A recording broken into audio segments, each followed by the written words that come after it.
Hey Molly, have you seen the most recent data from that dual language school we're supporting in Southern California? I know you've been working with them on tier one instruction, implementing high quality instructional materials, and thinking through lesson internalization. How's it Yeah, going? it's going really well, and we're seeing some improvement, which is really exciting. So I know that supporting dual language schools and supporting multilingual learners is a very complex problem, and we're excited to use our action guide to get some work done there at that school. So many schools are struggling with this. So many schools are trying to figure out how best to serve their multilingual learners. So many schools are trying to figure out how to build on the assets that multilingual learners bring to the table. Yeah, I mean it's complicated work, and I think a big part of the problem is that folks have a hard time figuring out where to start, and that's where Teaching Lab can come in.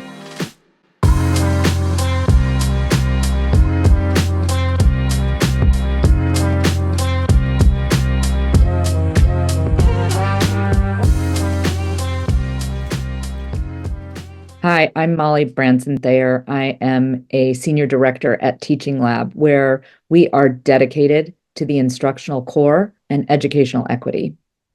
My name is Michele Morenz, and I am a senior program manager here at Teaching Lab, and I spend my days helping school leaders, district leaders, and teachers implement the best practices in literacy. Supporting multilingual learners in public education can be a really challenging endeavor.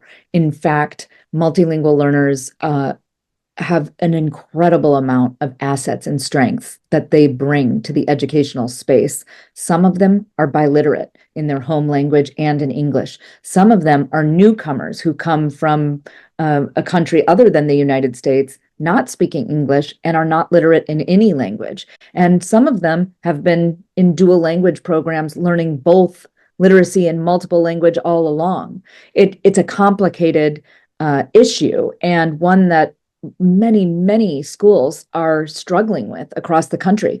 How did you know where to start?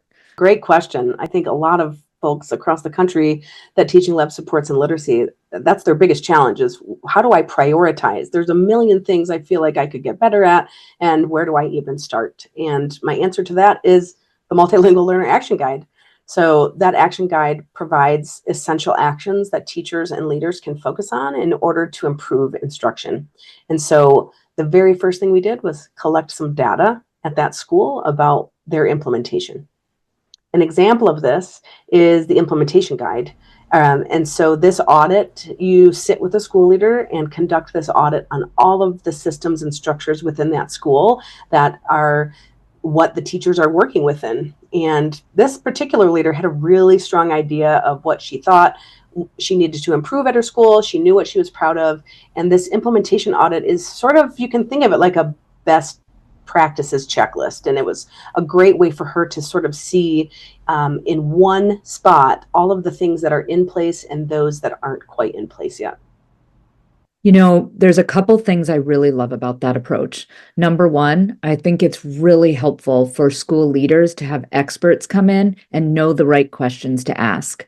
They're the experts on the school, but it's so helpful for the external partner to determine what data should be collected in order to make decisions. And so hearing that you are looking at the school and the enabling conditions that exist to support multilingual learners' literacy development and honing in on exactly what that school needs sounds to me like exactly the right place to start and exactly the right data to collect. After that, after you collected that data and you did that audit, were there any surprises? I would say yes, there were some surprises. The school leader was surprised at some of the things that she didn't even have in her purview around what should be in place. And so, what I like about the audit and kind of guiding that leader through it is it's professional learning for her. It's building her expertise, and so it's a really great experience for her to say, "Oh, I thought that these were in place, but now that I read this checklist, I'm missing a lot of things." So it was really helpful, and I believe I think that is always the first step, is just to ask about the systems and structures and sort of get an idea of what the school leader thinks needs to happen, because that gives you an idea of sort of what they've been focusing on. Yeah. That resonates. I mean, sometimes a self-assessment is an intervention in and of itself. And that sounds like what happened at this school. So that's incredible. So tell me now about what you set out to do based on that implementation audit, and where did you begin with the Multilingual Learner Action Guide for Literacy? Great question. Well, that's not just the only data that we collect. We have to collect all the data at Teaching Lab. So the implementation audit was one of the critical pieces. And the second thing was learning walks and observations to see, is literacy happening in X, Y, and Z ways? What does it look like? How are multilingual learners engaging in literacy experiences or not? And what does that look like? And so after meeting the teachers and sort of introducing ourselves, we sort of jumped right into collecting data around classroom practices. We went into every single classroom. We used the Teaching Lab walkthrough tool that's aligned with our action guide, and it really helped delineate very clear actions and next steps that the school needed to take. Wow, that sounds like incredible data that you collected and really important. How were you able to show up in a way that the teachers were open to your input and your guidance and didn't see this as an evaluation? Great question. And this particular school has very tenured teachers. They've all been there a really long time. So it was very important to Teaching Lab that when we showed up in the door, they knew that Lab was there to support. And the initial conversations with the school leader is just one piece of the data. And the second piece is really collecting the third piece of data is really collecting a lot of information about what the teachers feel like are their collective strengths and areas of growth. I think collecting that information helps inform some of the services that Teaching Lab would provide to that school. And so we were able to survey the teachers and say, hey, we are here to support you, and we want to know how you're feeling about literacy and your ability to provide this instruction to multilingual learners. And that piece of data is the most important to triangulate with what you're seeing in the classroom in the learning walks and what the school leader is saying as well. Oh, I honestly believe that, that you're speaking gold right now. That triangulation of data at the classroom level, the school leader level, and hearing directly from the teachers gives you such a good assessment of what's happening and where the levers are and what your highest leverage actions can be, and even how to implement the Multilingual Learner Action Guide for Literacy. So what did you do with all that data? Well, like I said, I think asking the teachers really helped us get buy-in, because they thought, oh, their Teaching Lab is asking us about what we think. And a lot of times I've talked to school leaders or district leaders who, like I said, they have this idea of what they think needs to change. And sometimes that reviewing teacher feedback can unearth some of those cultural, like the school culture or things that might get in the way of implementation. So in this particular case, for this school, the data spoke for itself.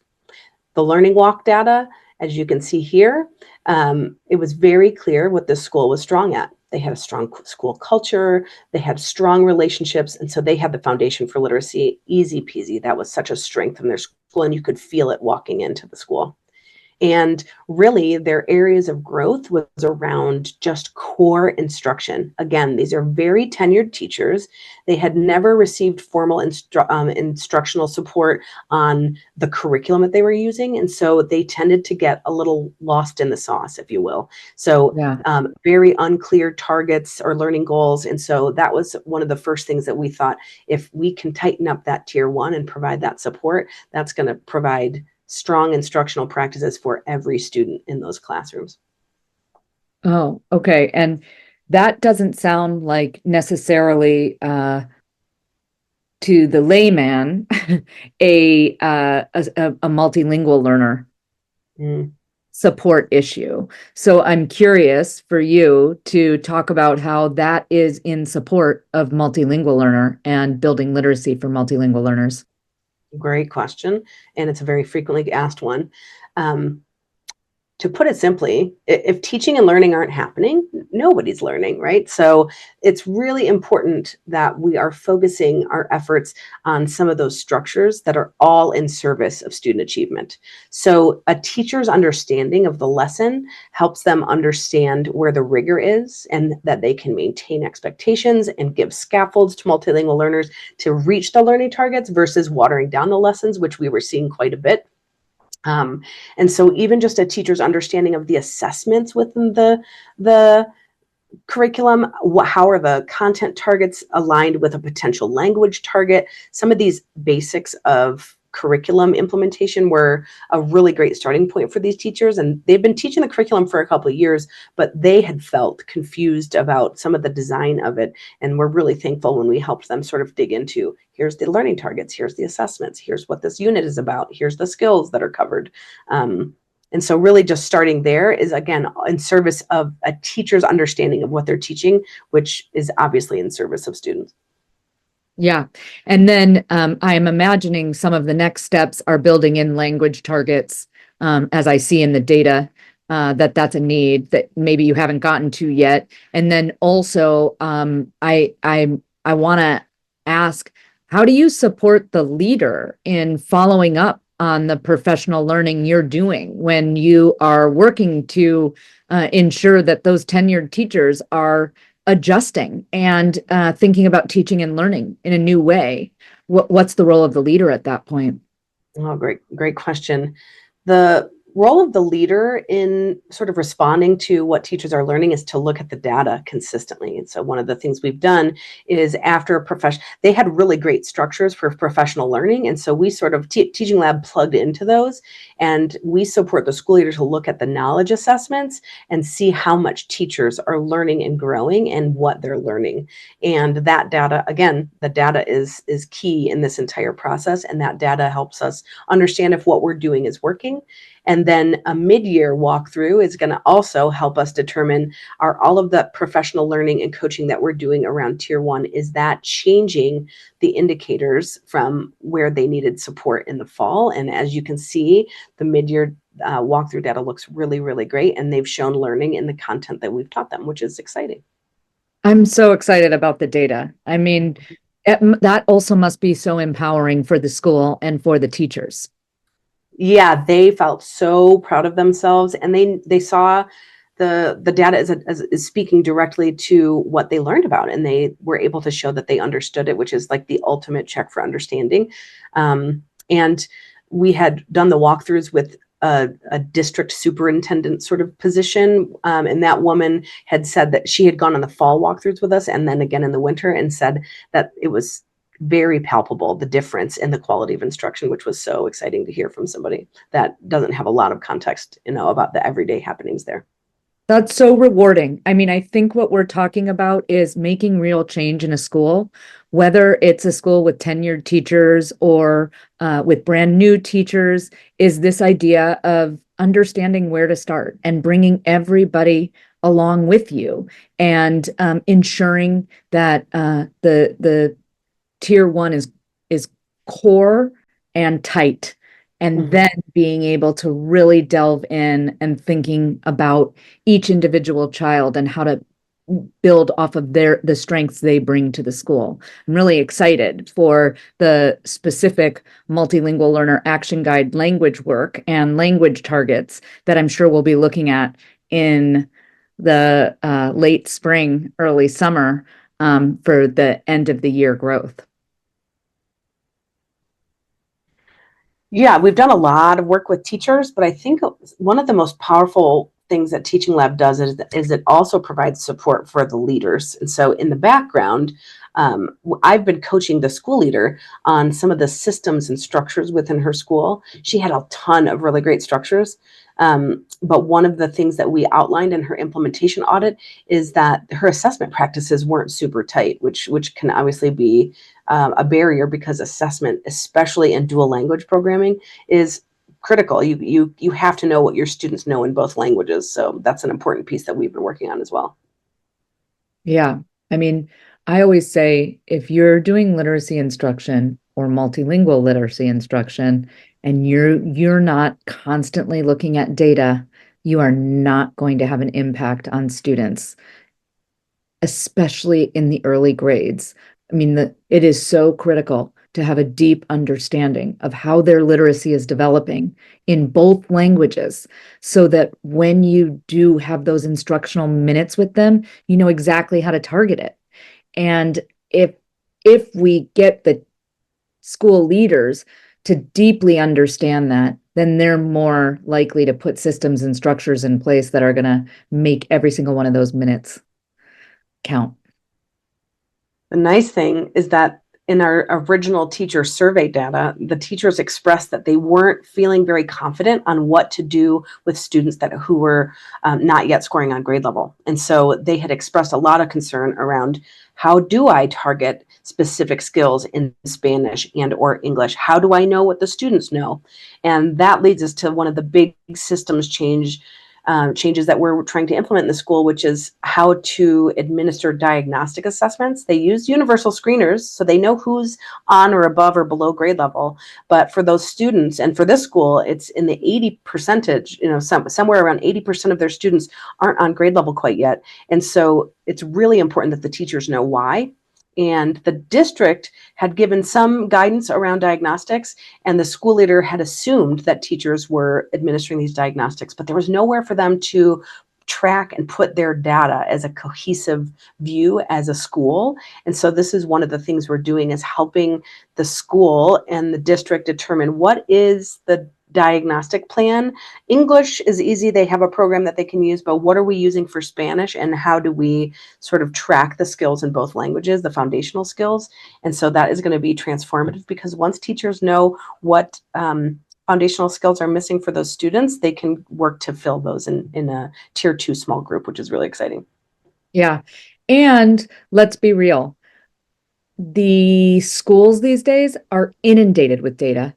I mean, they have data, they have math data, they have progress monitoring data, they have summative data, they have universal screening data, they have diagnostic data. And unless someone is actually really either data literate or supportive, or you bring in some external expertise, it's really hard to know which data to attend to, when, and what to spend your time on as a teacher and as a leader. And so definitely a data tracker. Like, I'm loving that. Like, every school needs a data tracker that has been, green lit by whatever vendor partner they're with, or whatever district leadership team is really being thoughtful about it. But without a data tracker and everyone moving kind of based on the same set of data,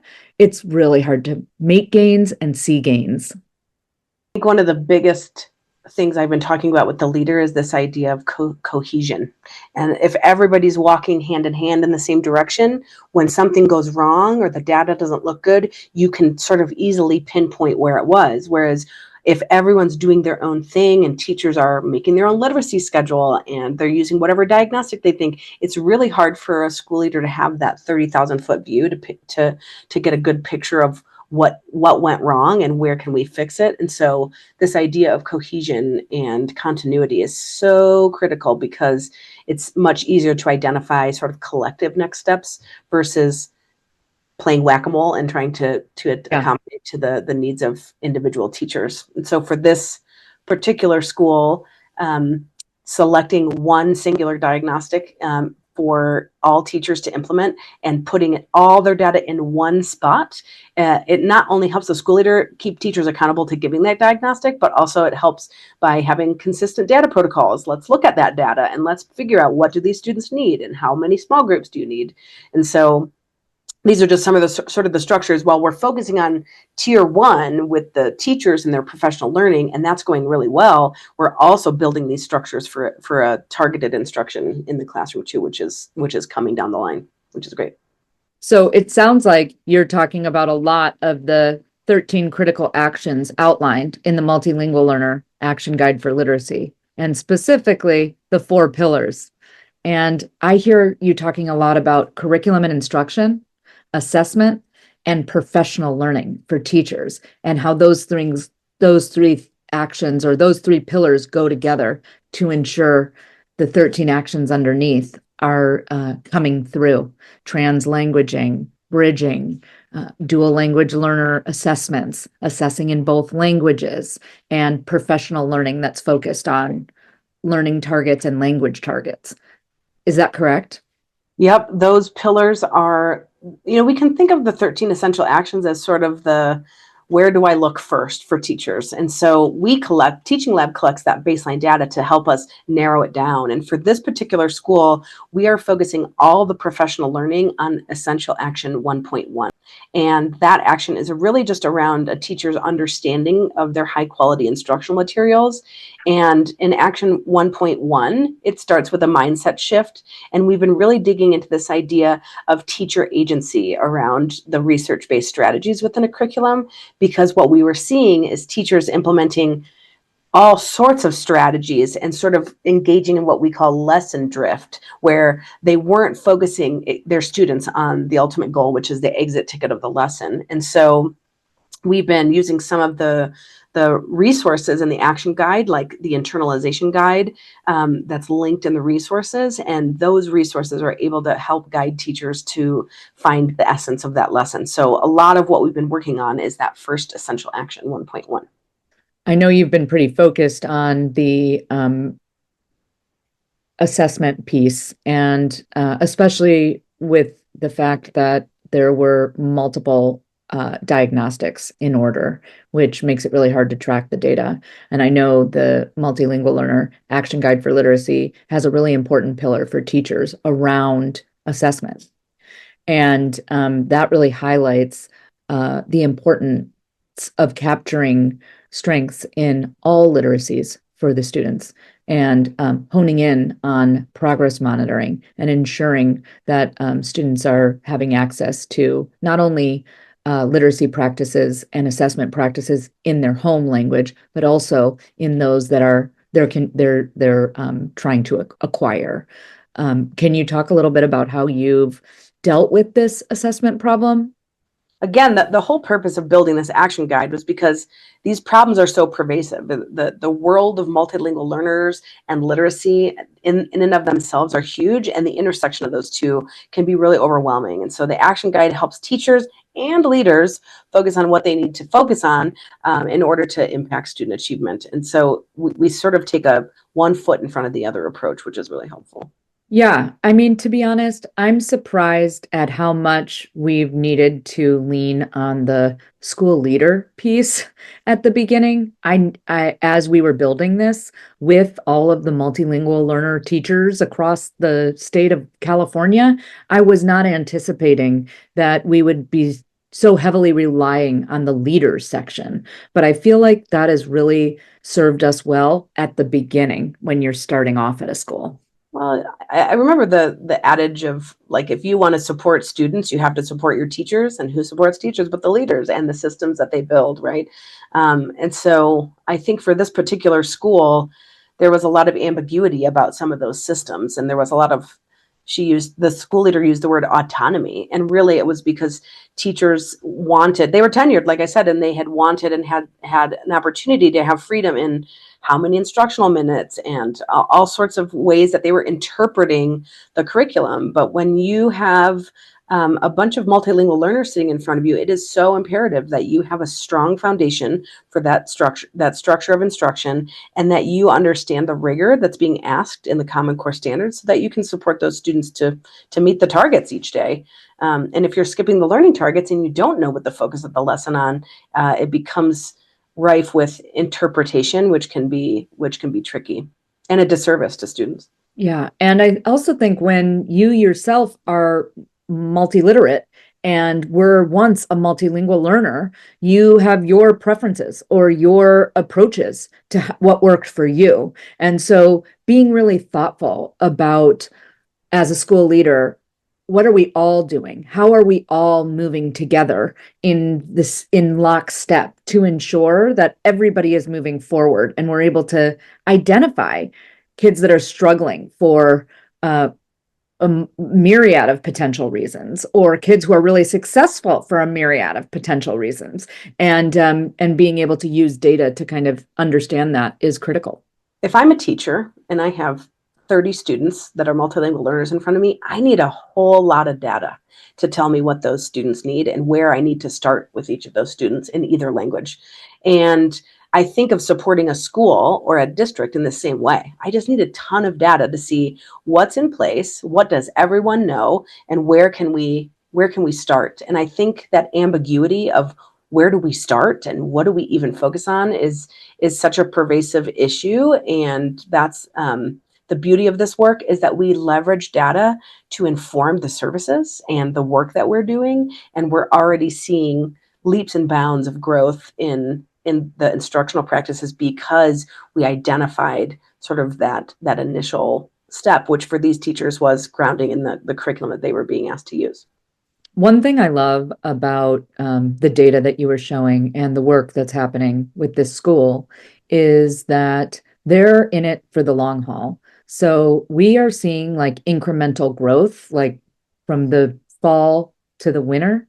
But I know that that growth is going to expand and get deeper as we continue to partner with them. And as these systems and structures are put in place to facilitate high quality instruction for the teachers with clear learning targets and language targets, we will be able to see actual student achievement data not long after these systems and structures data have all risen. Yeah, you're totally right. I think the adage of go slow to go fast is really critical in implementing literacy. I think people think there's a magic wand that you wave and suddenly student achievement scores go up. But like I said, interviewing the teachers and understanding the sort of staff culture there and the barriers that can present, and there's other barriers at the district level. And so you're constantly navigating this idea of implementation science and change management of how do we again move together in lockstep to make these incremental changes, and when does student achievement start to shift. And I think by this time next year we're going to see lots of change in their student achievement data because they're preparing to start informing their small group instruction with diagnostic data, which is a huge piece of the puzzle. So it's really exciting work. Right. Like you start off by ensuring that the instructional core is whole and that the teachers have a process for delivering learning targets and ensuring students are meeting them. And the school leader has a process for collecting the data at the school level. And as you get better and better at that, you notice you're able to bring more and more kids out of red, out of yellow, into green. And then really what remains in red and yellow are kids that need more of something or something slightly different. And so I think that then you can start tier 2 work and intervention work. And then you not only see the gains and student achievement for those in front of you that are able to follow, but you begin to see it for those that may have struggled or may have different or other challenges. You see them achieving as well. Had we just come in as teaching lab and said, oh, you would like some professional learning, and gone with what that school leader had suggested, we would have gone down a path that wouldn't have been impacting student achievement. But because we used this data, and that data was derived through processes in the action guide, that action guide helped us narrow our focus, find our starting point, and we can actually move together more swiftly and with more purpose, which is really the tagline, which is you have to move with purpose, and you can't expect teachers just to get better or do more or try harder because they're already working really hard. It's sometimes that they just need a little shift in their mindset or in their practice. And so the action guide is really helpful in helping teachers, leaders, and school decision makers figure out what's next for teachers. Yeah, I love that. I love that understanding where to start and ensuring that that's a real data-driven process and partnering for the long haul to make real changes in a building is our goal and our focus at Teaching Lab. And so using tools like the Multilingual Learner Action Guide for literacy and our data tracker and all the different implementation audit and all the different pieces that feed into ensuring we know where to start with the school is takes so much guesswork out of this. Yeah, you can't guess because every decision means time, right? And time is of the essence when it comes to providing, instruction that help these students read. So this is something Teaching Lab is really passionate about. It's something I'm really passionate about. Molly, I know it's something you're really passionate about. And I would rather do nothing more than spend all of my days helping teachers understand what it takes to provide the right instruction to multilingual learners, which is really, I feel privileged to be able to do it. And here at Teaching Lab, I think we'll have that opportunity. And if that's something that you need at your school, give us a call.